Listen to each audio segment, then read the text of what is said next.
Good morning, students. Myself Manjeet, your science teacher, and today we continue with chapter number 1, matter in our surrounding. And today we discuss about the evaporation process. In our last lecture, we discussed about the interconversion of states of matter, in which we discuss about the conversion of water into gases. Conversion of water into gases in evaporation process, there is also a same method, same technique basically. Conversion of water into its vapor is known as evaporation. But difference क्या है? जिस time हमने read किया था chapter inter conversion of states of matter, वहाँ पे हमने discuss किया था when we heat the liquid then the water vapor is formed. Clear? But in this topic जो आपका लिक्विड है उसको हम हीट नहीं करेंगे. जो इवेपोरेशन है वो एक नेचुरल फिनोमिना है, विदाउट हीटिंग जो होता है. मतलब हम extra amount of energy, extra amount of heat किसी भी लिक्विड को प्रोवाइड नहीं करते, बट होता वही है लिक्विड टू लिक्विड वेपर की formation. So let's start. Liquid can change to vapours at temperature below the boiling point. Liquids change होंगे, लिक्विड स्टार्ट होगा चेंज होना लिक्विड से लिक्विड वेपर के बीच में. किस टेम्परेचर पे? Below the boiling point temperature. उसके बॉइलिंग पॉइंट आने से पहले वाला जो टेम्परेचर है उसके ऊपर जो लिक्विड है वो वेपराइज हो रहा है. Clear? A liquid changing into a vapours is said to be evaporating. Process को क्या बोलते हैं? जिस टाइम कोई भी जो लिक्विड है वो इवेपोरेट होता है उस प्रोसेस को हम बोलते हैं इवेपोरेशन. एंड इवेपोरेशन क्या होता है उसको डिस्कस करते हैं. The process of change of liquid into vapour at any temperature below it's boiling point is called also evaporation. Process of change of liquid into vapour at any temperature. किसी भी liquid को हम कोई भी जो liquid है वो change होता है उसके वेपर्स के अंदर बिलो बॉइलिंग पॉइंट, उसके बॉइलिंग पॉइंट से नीचे वाले टेम्परेचर पे, उसको हम बोलते हैं evaporation. Evaporation that occur directly from the solid phase below the melting point as commonly observe with ice और below freezing or Mohs crystal is called sublimation. In our last lecture we discussed about the sublimation process in which a solid directly convert into its vapor phase. जो second stage आपकी आती है liquid formation की, वो stage नहीं आती. It means that कोई भी सॉलिड फेज से अगर डायरेक्टली वो अपने गैसेस फेज के अंदर या फिर अपने वेपर फेज के अंदर कोई भी सब्सटेंस कन्वर्ट होता है तो उसको हम बोलते हैं सब्लिमेशन. उस प्रोसेस को भी हम कंसिडर कर सकते हैं इवेपोरेशन के अंदर. Now, how does evaporation cause cooling? जो evaporation है वो हमने पता लग गया evaporation होता है, बट evaporation की वजह से cooling इफेक्ट हम ऑब्जर्व करते हैं. वो cooling किस वजह से आती है, क्यों होती है cooling? In an open vessel, the liquid keep on evaporating. कोई भी वेसल है उसको अगर हम ओपन रखते हैं तो लिक्विड क्या करेगा? इवेपोरेट होगा. The particles of liquid absorb heat energy from the surrounding to regain the energy lost in the evaporation. Clear? This absorption of energy from the surrounding make the liquid cool. जिस time कोई भी evaporation process कहीं पे भी होती है, किसी भी लिक्विड को जिस टाइम इवेपोरेट करवाते हैं, फिर कोई भी लिक्विड जिस टाइम इवेपोरेट होता है, ऑब्वियसली उस टाइम पे होता क्या है, जो लिक्विड है उसके जो पार्टिकल्स हैं वो एनर्जी एब्जॉर्ब करेंगे, मतलब हीट को एब्जॉर्ब करेंगे सराउंडिंग से. हीट एब्जॉर्ब करने के बाद उनकी जो काइनेटिक एनर्जी है वो इंक्रीज होगी. काइनेटिक एनर्जी इंक्रीज हुई, इट मीन्स दैट उनकी मूवमेंट इंक्रीज हुई, पार्टिकल्स मूव करेंगे और उनकी मूवमेंट की वजह से जो उनका इंटरमोलिकुलर फोर्सेस है, इंटरमोलिकुलर फोर्सेस वो वीक हो जाएंगे and the particle of the liquid is converted into the gas. And this simple phenomena is known as evaporation. And जिस टाइम सराउंडिंग से वो हीट एब्सॉर्ब करेगा तो जो आपका लिक्विड है वो किस टाइप की आपकी रिएक्शन शो करता है, एंडोथर्मिक रिएक्शन। तो वो कैसा हमें फील होगा, कूल। सो दैट्स वाई जो इवेपोरेशन प्रोसेस है उसकी वजह से कूलिंग होती है। And now we discuss about the difference between the evaporation and boiling. Two process we discuss, evaporation and boiling. Evaporation आपकी वो प्रोसेस है जो किसी भी टेम्परेचर भी हो सकती है but below the boiling point of any liquid. And boiling is a process जो सिर्फ आपके बॉइलिंग पॉइंट पर ही होगी। बॉइलिंग पॉइंट से पहले जो प्रोसेस होते हैं उसको इवेपोरेशन बोलेंगे, बट बॉइलिंग पॉइंट के ऊपर जो आपका वेपर प्रेशर है वो मैक्सिमम होता है। फॉर एग्जांपल, अगर लिक्विड हम किसी भी कंटेनर के अंदर वाटर एज इट इज़ रख देते हैं कहीं पे भी ओपनली कंटेनर के अंदर, तो उस जो वो आपका कंटेनर है उसके अंदर से जो आपका लिक्विड है वो क्या होगा, जो वाटर है वो इवेपोरेट होता रहेगा। उसकी जो क्वांटिटी है, उसका जो वॉल्यूम है वो कम रहेगा कुछ टाइम बाद, जिस टाइम आप उसको नोट करोगे, ऑब्जर्व करते हो। बट अगर उसी लिक्विड के कंटेनर को, उसकी वाटर के कंटेनर को अगर हम किसी भी बर्नर के ऊपर पुट करते हैं तो वहाँ से क्या होगा, जैसे ही टेम्परेचर इंक्रीज होगा जो आपका वाटर है वो बॉयल करना स्टार्ट करेगा। और जिस टाइम हम उसके बॉइलिंग टेम्परेचर को मेजर करते हैं, मतलब जो हमने लिक्विड किसी कंटेनर के अंदर लिया था और उसको बर्नर के ऊपर पुट किया है, अगर उसके अंदर हम थर्मोमीटर यूज़ करते हैं, थर्मोमीटर की हेल्प से अगर टेम्परेचर मेजर करते हैं तो वहाँ पे आपका टेम्परेचर कितना होगा, 100 degree Celsius, because the boiling point of the water is 100 degree Celsius. Clear. जिस टाइम इवेपोरेशन होता है वहाँ पे कोई भी जो भी आपका लिक्विड है, जब उसमें इवेपोरेशन होता है तो कोई बबल्स हमें नहीं दिखेगा। Occur at surface, evaporation is a surface phenomena but boiling is a bulk phenomena. जो इवेपोरेशन है वो जस्ट सरफेस से होगा, कोई भी लिक्विड उसके सरफेस से इवेपोरेशन होता है, उसके अंदर से इवेपोरेशन नहीं होता। जो सरफेस है उसके ऊपर वाले जो पार्टिकल्स हैं, जैसे ये आपका कंटेनर है, इसके अंदर हमने लिक्विड फिल किया, जो कंटेनर का ये जो लिक्विड का ये वाला सरफेस है यहाँ से इवेपोरेशन होगा, क्योंकि ये वाले जो पार्टिकल है वो एनर्जी अब्जॉर्ब करेंगे सराउंडिंग से, एनर्जी एब्जॉर्ब करके ये बाहर निकलेंगे, मतलब वेपर्स की फॉर्मेशन करेंगे। ऐसा नहीं होगा कि यहाँ वाले जो पार्टिकल्स है वो एनर्जी अब्जॉर्ब करेंगे और वो यहाँ से निकल जाएंगे, नहीं, उनके ऊपर भी जो लिक्विड के पार्टिकल्स हैं वहाँ पे वो प्रेजेंट होंगे, उनके साथ ये फर्दर कोलाइड करेंगे और फर्दर लिक्विड की फॉर्मेशन बना लेंगे। क्लियर। जो इवेपोरेशन है वो सरफेस फिनोमिना है, while boiling is a bulk phenomena. No bubbles formed during evaporation. Evaporation के टाइम पे कोई भी बबल्स की फॉर्मेशन नहीं होती, but in case of boiling bubbles appear. Okay, and now evaporation and boiling require latent heat of vaporization. जो evaporation है और जो boiling है, इन दोनों के अंदर आपकी latent heat of vaporization की requirement होती है।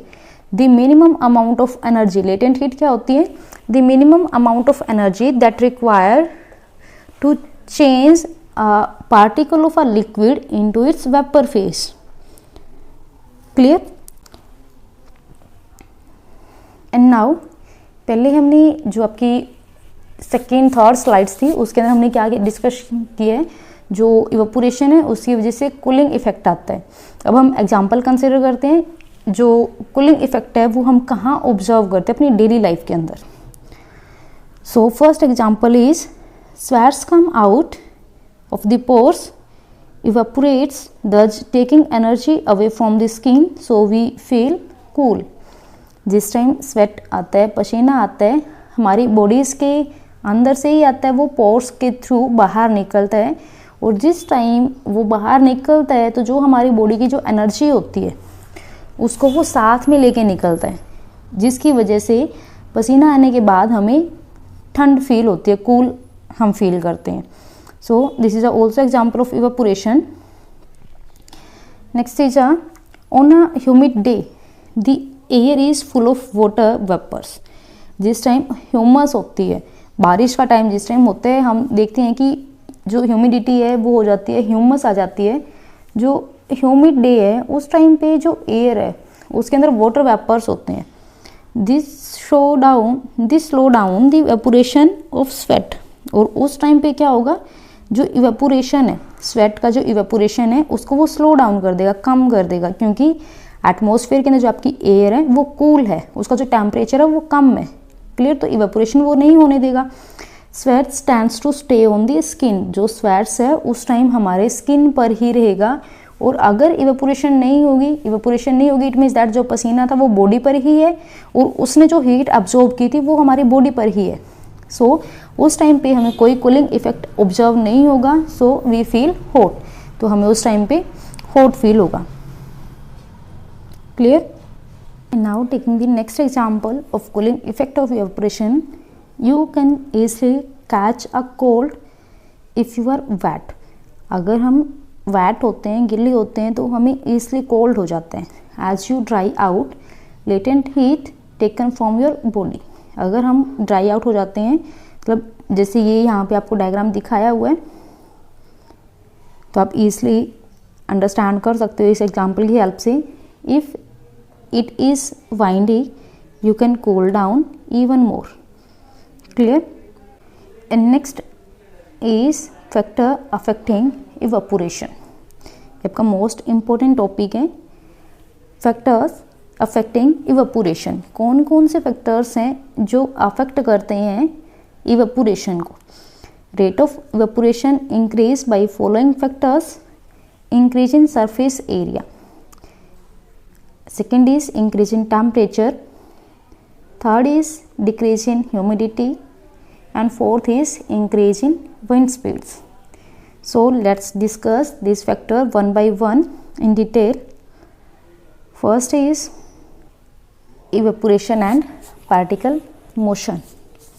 So first of all, जब का फर्स्ट हमने इफेक्ट कंसीडर किया था टेम्परेचर की वजह से, तो वहाँ पे बेसिकली होता क्या है उस कॉन्सेप्ट को हम अंडरस्टैंड करते हैं, दैन हम जो इंक्रीज इन सरफेस एरिया फिर इंक्रीज इन टेम्परेचर जो आपका सेकेंड वाला पॉइंट है इसको डिस्कस करेंगे। So what is evaporation and particle motion. Evaporation is the escape of fast moving particles from the surface of a liquid. Evaporation क्या है? Evaporation एक ऐसा फिनोमिना है जिसके अंदर बेसिकली होता क्या है, जो भी पार्टिकल्स हैं सरफेस पर, किसके सरफेस पर? वाटर के सरफेस पर। यहाँ पे आपको सरफेस पे पार्टिकल्स दिखाए हुए हैं, उनका एस्केप होना, यहाँ से बाहर निकलना, सरफेस को छोड़ के चले जाना, उसको हम बोलते हैं evaporation. Different particles have different velocity, जो पार्टिकल्स हैं उनकी डिफरेंट वेलोसिटी होती है, जिगजैग मोशन के अंदर वो मूव करते हैं, और उनकी डिफरेंट वेलोसिटी होने की वजह से उनकी जो काइनेटिक एनर्जी है वो भी चेंज होती है। जिनकी काइनेटिक एनर्जी ज़्यादा होती है वो क्या करेंगे, कुछ ना कुछ अमाउंट ऑफ एनर्जी एब्जॉर्ब करेंगे और इवेपोरेट हो जाएंगे। So that's some have higher kinetic energy. Okay, आपको यहाँ पे मेंशन भी किया हुआ है, कुछ की जो काइनेटिक एनर्जी है वो ज़्यादा होती है। जितनी ज़्यादा काइनेटिक एनर्जी होगी उतना ईजिली, उतना फास्टली वो मूव करेंगे, और जितना ज़्यादा फास्ट वो मूव करते हैं उससे क्या होता है, वो ईजिली अपने जो बॉन्ड है उनको ओवरकम कर लेते हैं और इवेपोरेट हो जाते हैं। Clear? And now evaporation in particle motion further the fast moving molecules, it means that high kinetic energy near the surface may escape. Slow molecules left behind, जिनकी जो kinetic energy है वो ज़्यादा होगी, वो जो आपके particles है वो near the surface मिलेंगे, बट जिन particles की kinetic energy कम है वो downward direction आपको मिलेंगे, और वो molecules आपके liquid state के अंदर ही रहेंगे जिनकी kinetic energy कम है। So average kinetic energy of the molecules remaining molecules decreases।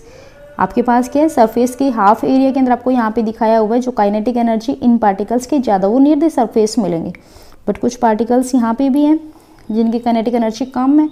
But अगर आपका कंटेनर पहले कंप्लीट था, इसके अंदर लिक्विड के पार्टिकल्स इतने ज़्यादा थे, तो उस टाइम पे क्या होता है, जो आपका कंटेनर के अंदर जो पार्टिकल्स थे उनकी जो एवरेज काइनेटिक एनर्जी है वो डिक्रीज हो जाएगी। ओवरऑल अगर हम देखते हैं उस टाइम पे काइनेटिक एनर्जी कुछ अलग थी, बट इवेपोरेशन के बाद जो आपके पार्टिकल्स है वो कुछ अलग कम रह जाते हैं क्वांटिटी में।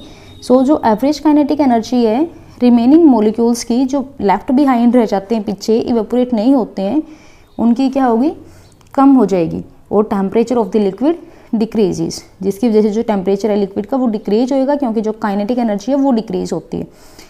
सो कूलिंग इफेक्ट, अगर टेम्परेचर लिक्विड का कम हो गया तो उसकी वजह से हमें कौन सा इफेक्ट ऑब्जर्व हम करते हैं, cooling effect. And now temperature of water, अब हमने क्या पढ़ना था, इवेपोरेशन फिनोमिना। तो उसके अंदर बेसिकली होता क्या है, the rate of evaporation increase with the temperature of the liquid.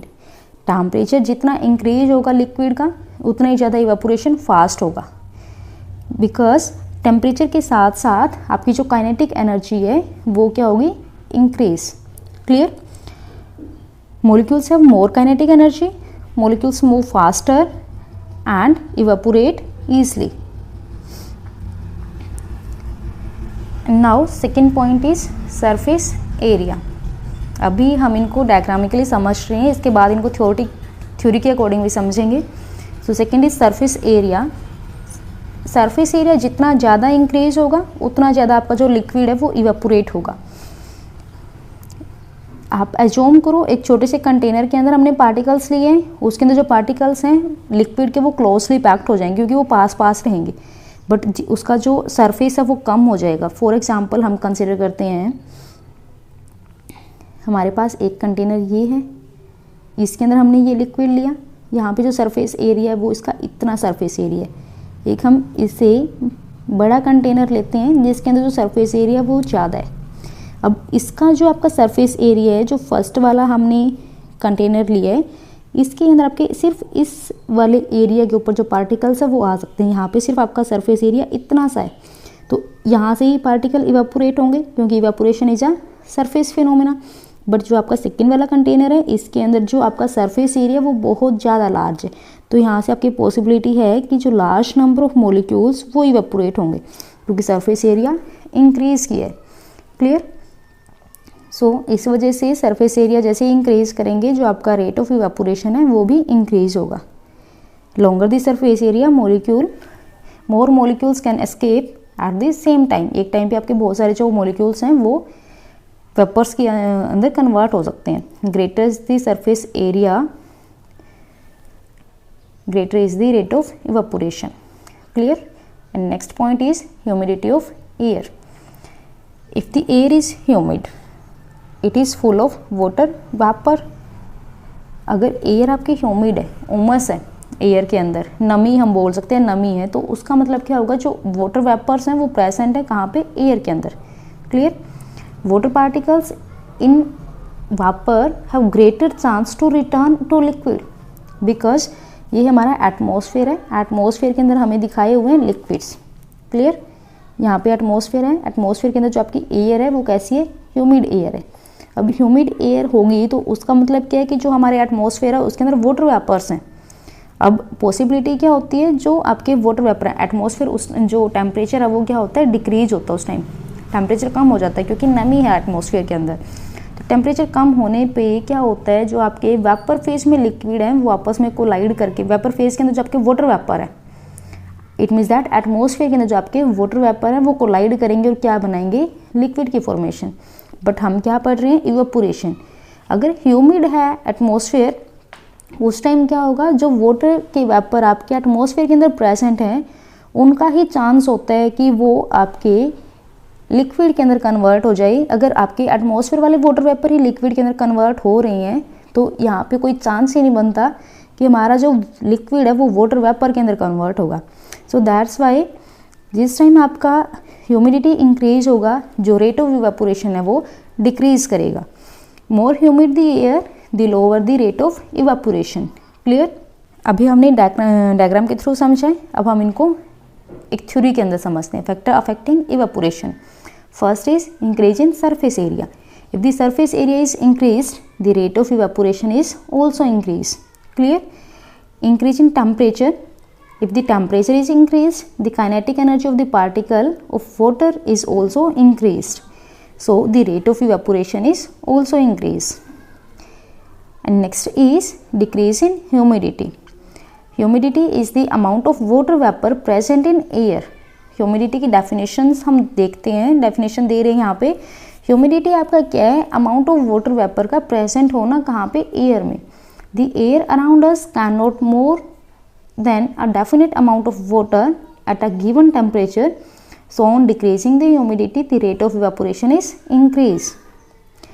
And fourth point is increasing wind speeds. On increasing the wind speeds of particles of water vapor more away with the wind, so amount of water vapor decrease in the air to increase the rate of evaporation. अगर हवा की speed ज़्यादा होगी तो जो water vapour atmosphere के अंदर present है वो दूर दूर चले जाएंगे, किसके साथ, हवा के साथ। अगर वाटर वेपर एटमॉस्फेयर के अंदर कम हो जाते हैं तो जो आपका रेट ऑफ इवेपोरेशन है वो फास्ट हो जाएगा, क्योंकि आपका रेट ऑफ इवेपोरेशन सिर्फ उस टाइम नहीं होगा जिस टाइम हमारे पास एटमॉस्फेयर के अंदर वाटर वेपर प्रेजेंट है। वाटर वेपर आपके चले गए हवा के साथ दूर, तो वहाँ पे हमारा जो रेट ऑफ इवेपोरेशन है वो ईजिली हो सकता है। सो जैसे स्पीड इंक्रीज होगी हवा की तो उस टाइम जो हमारा इवेपोरेशन है वो फास्ट हो जाएगा। क्लियर?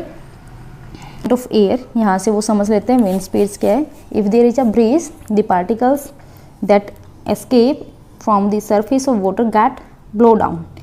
अगर यहाँ पे कोई भी ब्रिज होता, जो एयर के वाटर वेपर हैं उनके ऊपर कोई भी ब्रिज होता, तो वहाँ से जो आपके पार्टिकल्स हैं वो दोबारा फिर पहले इवेपोरेट होते, ब्रिज से वो क्लाइड करते और वापस फिर लिक्विड के अंदर आ जाते। क्लियर?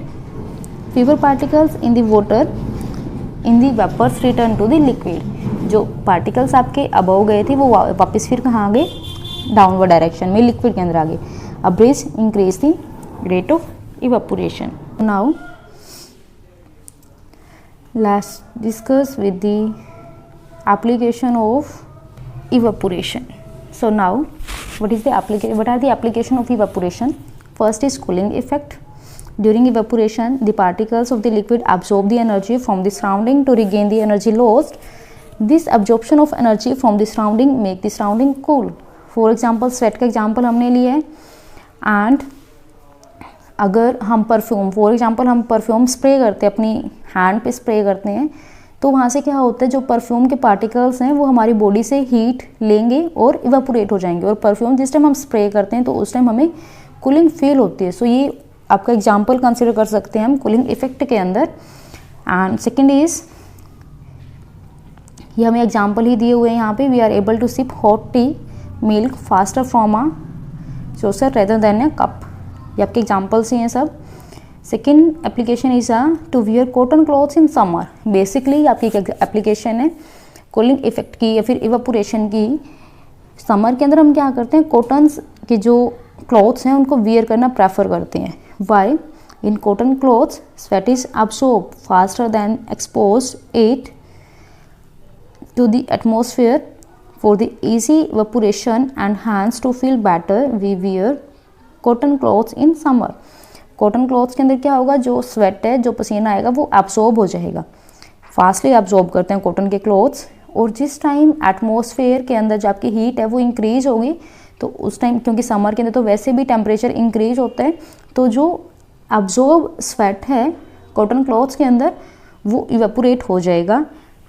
और इस वजह से हमें जिस टाइम इवेपोरेशन हो जाता है किस चीज़ का, स्वेट्स का, तो उस टाइम हमें कूलिंग शो होती है। सो इस वजह से आपका जो एक एप्लीकेशन है वो आती है इवेपोरेशन की। Next is 3, in drawing clothes, कपड़ों को सुखाने के अंदर भी इवेपोरेशन का फिनोमेना यूज होता है।